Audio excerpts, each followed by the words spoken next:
Hello ladies and gentlemen, this is your boy Magus here for a RWBY Grimm Eclipse review.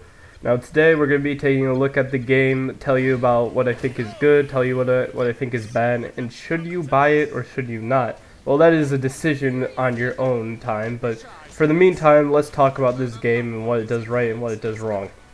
So, to begin with, this game is not a flop. This is not as close to bad as other critics are putting it. This is not a bad game, just to start off with. What it does do wrong, though, it does lack critical content. It lacks a control scheme. It lacks a very good options menu. But yet the gameplay and the combat is very, very smooth. It is very, if you are a fan of the RWBY anime show, if you want to call it anime, I considered it anime since I watch it so much.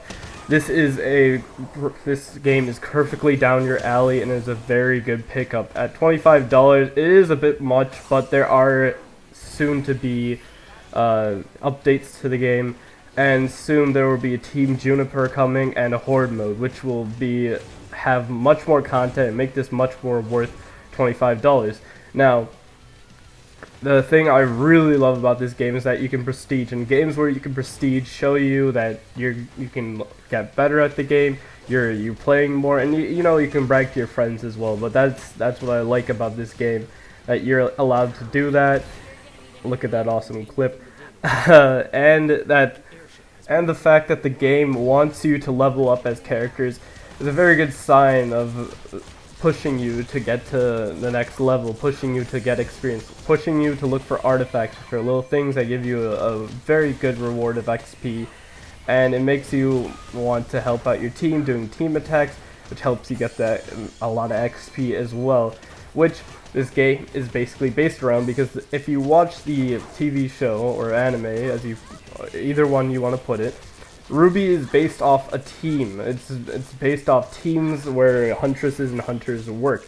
The thing is that this was implemented in the game as well, in team attacks, where if someone sets them up with doing enough damage, another person is allowed to do a devastating team attack, where you press E and it does a ton of damage, and you both get 30 XP, which is a lot. Now, going on about this system, it works really well, except it does have a couple flaws. Like, the first prestige is just complete and utter bullshit. You have to rank up every single character to level 10, which I understand. It makes sense. You want to learn all the characters before you get onto prestige. But the thing is that after doing that, after wasting all that time, you really didn't get to work on that one character you wanted to work on, and it's just stupid. After that, it wants you to rank up one character to 10, which is much nicer. I like that a lot more. Now, another good thing about this game is that it's in-house production. They're using the same voice actors from the show. They're doing this all from this story base. They're writing the story. They're doing all of this. It's in-house. Rooster Teeth is making the game. They are allowed to do the changes, and that's how you know that soon updates are going to be flooding this game, and it's going to be more worth the price point, and it's going to get a lot better. So when you think about it this way, think about it quantity over quality. So simply, the game isn't very good from a standpoint of quality, but instead of the polish, it has pretty decent polish. The thing is that updates are coming. The team is working on this, and they're going to make it a lot better soon enough. So that's how you know it's not some early access type of game where it's complete bullshit and they just scammed you out of your money. Instead, you're going into this game, you're making do with it, but it's going to get better over time. And the Horde mode and Team Juniper are definitely going to put that standard up. It's going to definitely be much more worth the $25. I think the price point should have stayed at $15 though. It probably made enough sales by now that $15 was already fine, but I'm still sure that they're not going to change it, but you know what, it's fine.